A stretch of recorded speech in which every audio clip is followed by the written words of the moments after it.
additional video for Facebook, YouTube, and IGTV. For broadcast possibilities and to get your podcast started, contact us 879-4319. 879-4319. Be heard on Radio St. George, Radio Dixie, and a podcast studio. Just a few of the great things happening at Dixie State University.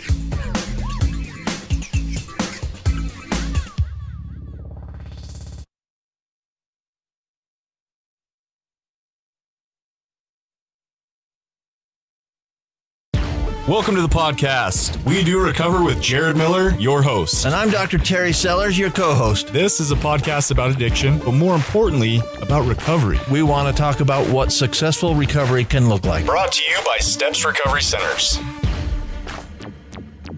Good morning, listeners.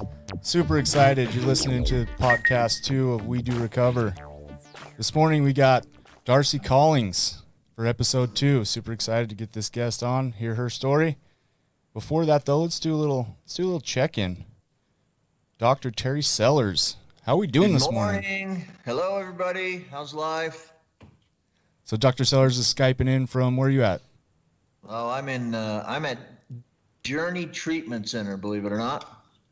Nice. Just doing the rounds, Actually at work right now, so I had to take a little time out. I love it. Sean, what's going on, brother? How are you? Made it. It's a holiday today, and we're all here. That's right. And of course, Darcy, thank you for being our guest. How are you doing? Where are you Skyping in from, Darcy? I am Skyping in from my apartment, actually. Nice, location-wise. In good old West Jordan. Good old West Jordan. West Jordan, Utah. All right. Mm-hmm. So, to kick this thing off, we came out with a hotline number. So that's to call in for any questions you have, any comments, any ideas you want to hear on future episodes. That number is 801-410-0676. And we actually had a caller call in from Nebraska, and she had a question. So let's go ahead and get it. Dr. Sellers, are you ready? I think so. Here we go. Uh-oh. Hang on. It's okay. If we don't have it, I can basically recite the question, I believe. We got it. Okay. All right. I just got to connect. Technical difficulties. Did it get disconnected? Well, I put it on airplane mode, so I wouldn't be getting you turn on air. Oh, you did that after you connected, because you go on airplane mode after, then it just turns off everything. So. Yeah. Oh, why do we test everything before? I don't know, man. Come on. I don't know. Hey, Jared, don't push any more buttons. I know, right? Get your hands off of the buttons. Okay, well. Hey, I have a question while you're trying to cue that up. Go ahead. I have a statement and a question. Darcy, you're our first actual official guest. How does it feel to be number one? Sounds pretty fantastic, actually, fellas. You are seriously number one right now. We had I think I bothered Jared a little bit. Put myself in that position. Good for you. Get me in. I like it. Not at I'm all. glad you're here. Absolutely. Okay, I think we're ready. Okay, go ahead. This is Jessica. I'm calling from Omaha, Nebraska. Hey, I have a question for Dr. Sellers. I absolutely love the podcast and what you guys are doing.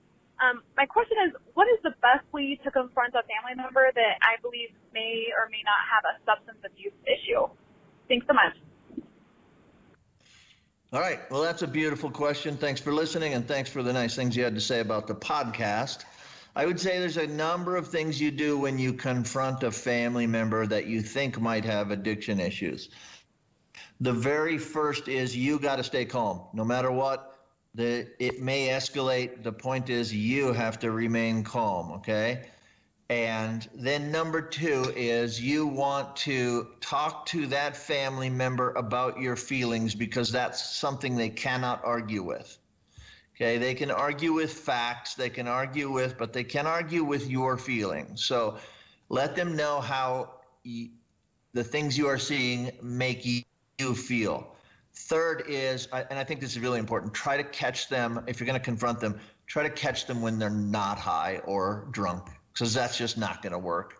So if you can, like a lot of times first thing in the morning, people aren't high necessarily yet, or if you know a time, like maybe they're coming home from work and they haven't used or drank that day yet, that's a really important thing as well. And then lastly, I think that this isn't the last one. This is the one I already talked about. But I think really importantly is to remain calm and tell them your feelings, but be really factual. Just tell them what you see, and don't really get into an argument with them. Just tell them the things you see and feel. And I think those three things are really key. Listen, you're probably going to have to confront them over and over. It's very rare that a person with addiction issues is going to just roll over and say, you're right, the first time. Keep with it, stay on it, and then set some boundaries and consequences.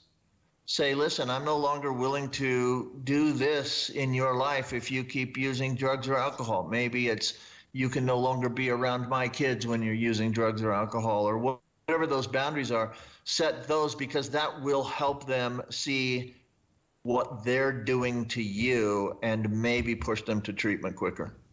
Beautiful. Beautiful. Thank you, Dr. Sellers. Appreciate that. Thank you, Jessica. We appreciate all the callers. Again, that number is 801-410-0676. Call in with any questions, comments, recommendations for future episodes. Let's get to the meat and potatoes. Episode 002. We got Darcy Collings here. Darcy, let's get it. Tell us about your beautiful life in recovery today. What does that look like? Thank you so much for having me on, you guys. So I have been in recovery. It'll be 7 years on the 15th of next month.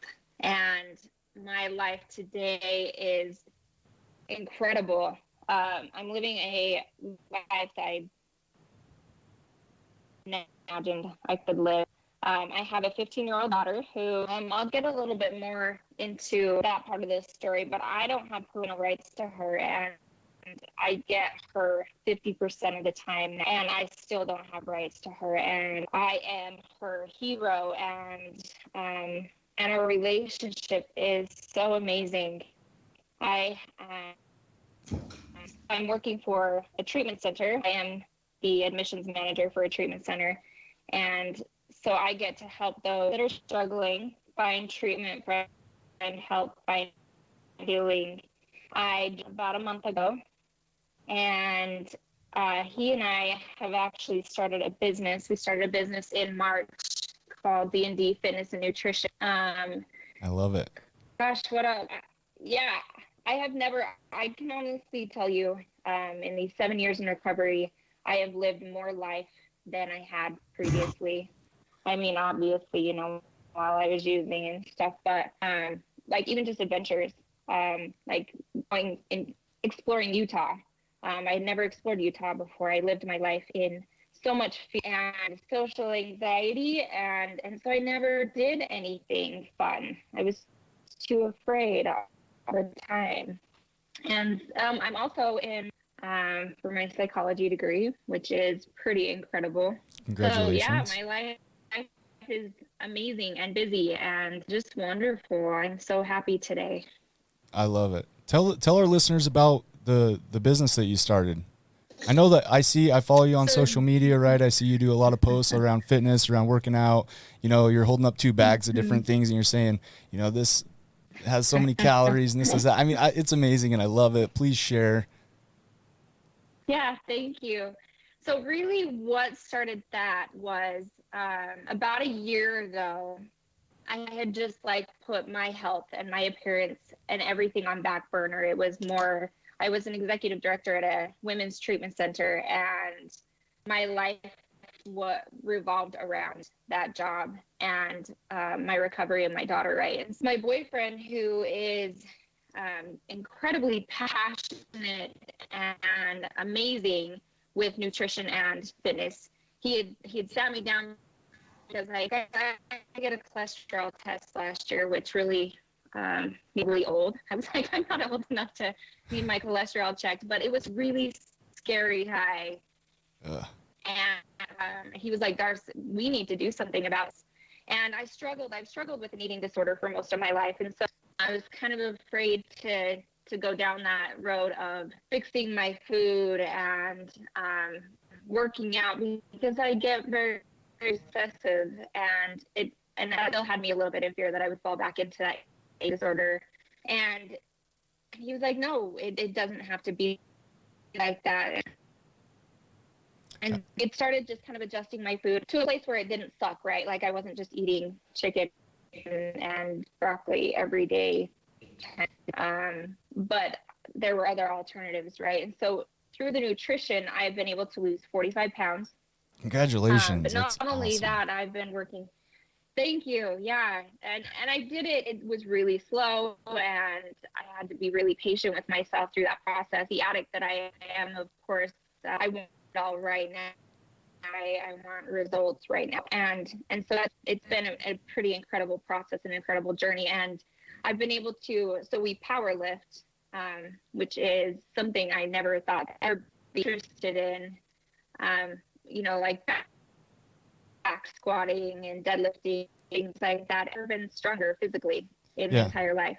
Yeah, Dr. Sellers does a lot of powerlifting, right? Dr. Sellers, you're a competitive power lifter?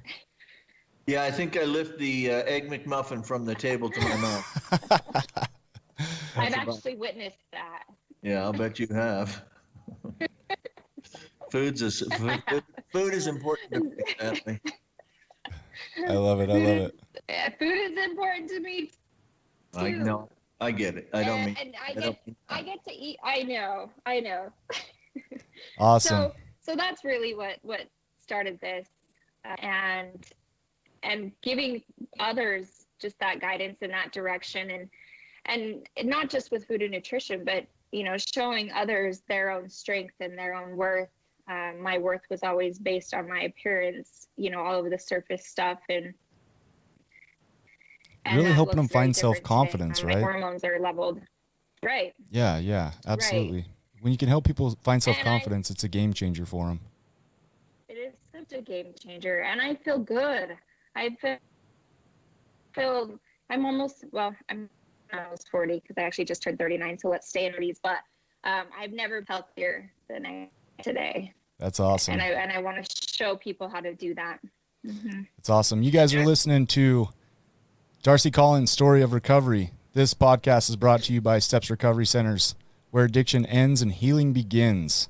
All right, Darcy, take us into, and let's get Dr. Sellers chiming in on this, your DOC, right? So you've shared what you're doing today in recovery. It's beautiful. I love it.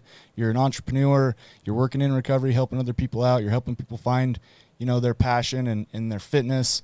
Take us into, the beginning. Beginnings. I was 20, and I had just given birth to my beautiful daughter, Harley, and the birth, everything was great. The nurse had brought in a pain pill for me, and I was, most of my life I've been really afraid of taking pills, because I have a lot of panic attacks and anxiety. And I told her I didn't need it, and she said, no, you're going to want this. And so I took that pain pill, and like my 24 years of self-hatred, I just remember 15 minutes after, I was thinking, oh, I have arrived. Like, I can do life. And it was just that one pain pill. From then on, it spiraled me into an 8-year cycle of, I want to say, just pain pills, but it was everything and anything I could get my hands on. It took 8 years. So pills, meth, heroin, alcohol, a lot of doctor prescribed medications that I had been given. I was given Adderall, benzos, antipsychotics, mood stabilizers, and this was that 8 years of, it was an awful, dark time, but that's really what started me off into my active addiction. I want to say it was just that pill, but most of my life, like I said earlier, I've struggled with an eating disorder, so other self-defeating behaviors, right? A lot of self-hatred, And that pill fixed me Yeah. in that moment. It all falls under the umbrella of mental health, right? Whether it's a eating disorder, whether it's a gambling addiction, and that's important. I want to point that out real quick. However, Dr. Sellers, educate us on what happens inside the brain that makes us go, man, I felt something that I've never felt before. The addiction starts, and it kind of starts to spiral. Like, what is it? Educate our listeners on what is it that is so attractive about it, or how do we lose people in it so fast? Yeah, we might have to do a full episode on this because this is quite a ordeal, but and maybe one of my favorite topics. But if you remember my story from last week, it was the same exact thing, right? Like I took my first pain pill, Dilaudid, and kind of almost had this religious spiritual experience, sort of. But what happens is there is a chemical released in our midbrains, and our midbrain is a very primitive part of our brain. There's a chemical release called dopamine, and dopamine is a chemical which we experience as pleasurable. So everything in your life that you do that is pleasurable happens, you feel it as pleasure because your midbrain releases dopamine when that activity is happening. Like eating a piece of chocolate cake. Yeah? Okay, so all of the drugs of abuse release dopamine in the midbrain, and they release that dopamine in amounts that are much higher than any normal activity that we can do. So our brains experience those drugs as pleasurable. Now, I think everyone's brain is a little bit different, which is why people have different drugs of choice and that sort of thing. But I have mentioned this multiple times in the past, just not on this podcast yet, but I have a lot of people that come up and say, well, how do you do that? Every time I take a Lortab, I throw up. Well, congratulations, because that didn't release very much dopamine in your midbrain if you're throwing up. For me, it didn't do that. For Darcy, it doesn't sound like it did that at all. Like she didn't throw up. She felt pretty good and felt she had arrived. So that's really a very quick summary of what happens in the brain is massive amounts of dopamine are released, and that feels good to us. And I just want to chime in real quick. We're not trying to glorify it, right? We're trying to, listeners, No. If you're listening to this, just really kind of be self-aware. And if you take a medication and you get some type of euphoric feeling, your first reaction is going to be more. But hopefully the logic side of your brain can pump the brakes and go, hey, this is the introduction to what could become an addiction, which is a scary thing. Darcy, is that sorry. Let me just chime in real quick. And the one problem with that whole thing is if you take a substance then that releases more dopamine than anything else you can do in your life, then those things start to become unimportant. And now you live for nothing other than drugs. Great point. Right? All your other activities that used to bring you pleasure and be fun don't release that much dopamine. And so nobody wants to do those things anymore. So it kind of totally takes over and ruins your life for everything except the drug. And that's not life. Like Darcy can tell us what life is right now, because you can look at, and I want to comment on Darcy too, by the way. I've known her for quite a while. And Darcy looks so good today. And I'm not talking about necessarily even the physical transformation. I'm talking about look at her face and her eyes and the brightness and the things that you see in her face. That's life. Absolutely. You look in the face of a drug addict and there's no life there at all. That's all death. Yeah, we can all remember those days, those dark times.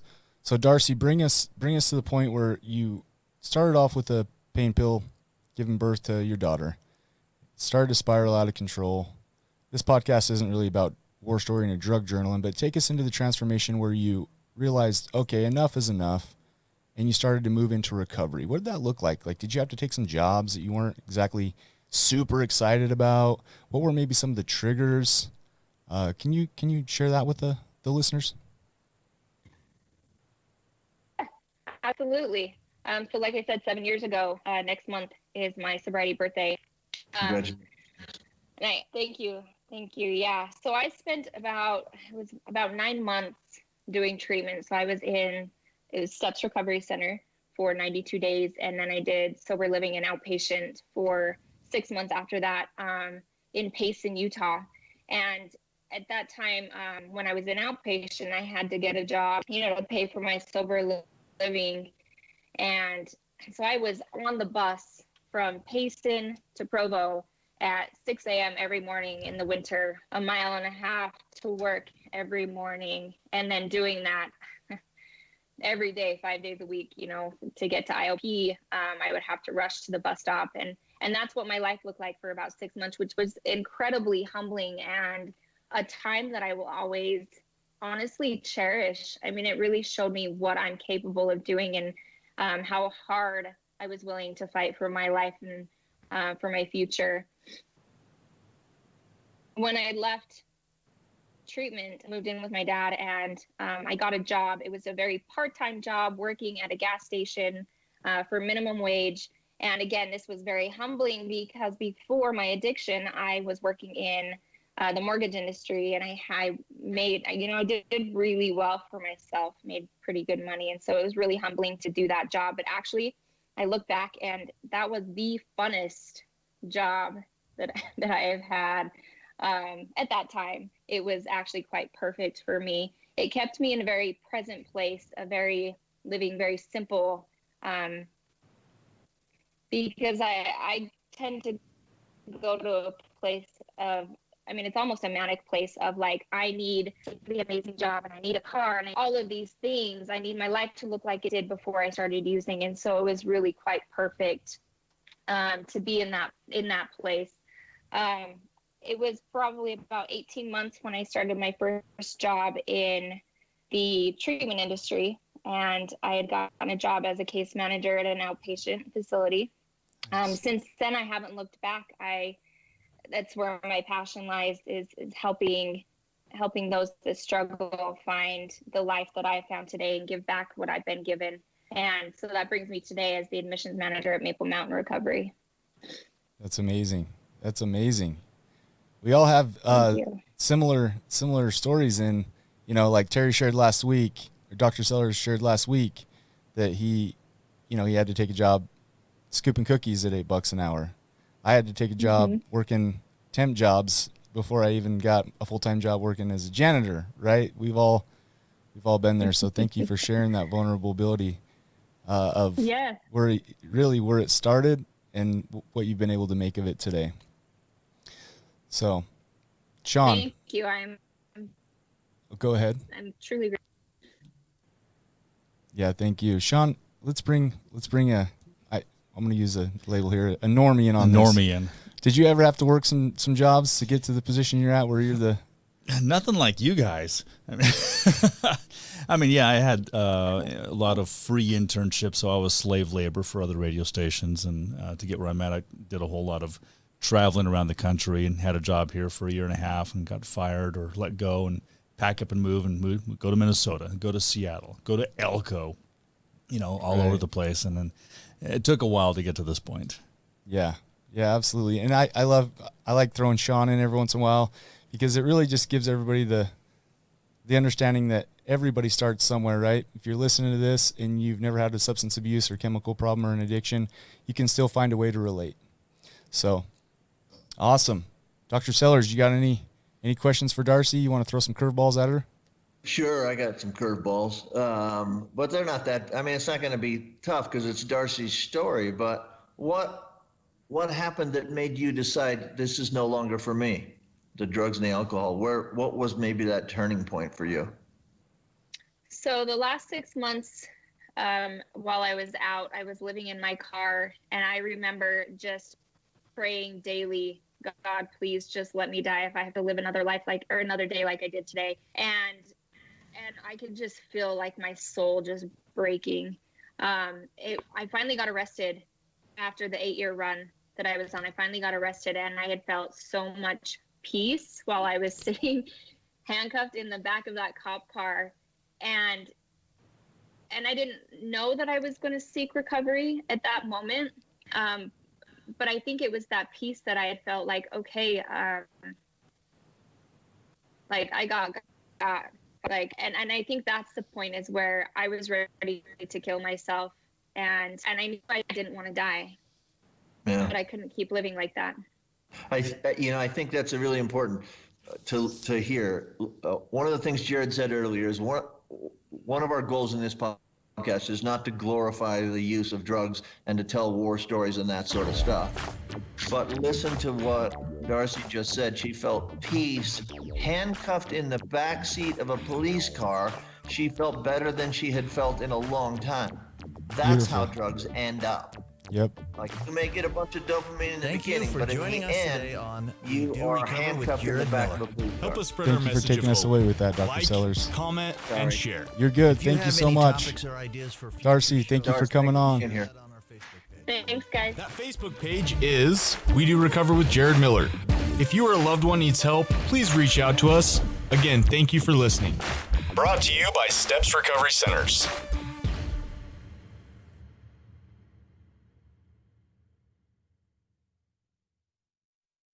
This has been a production from a podcast studio.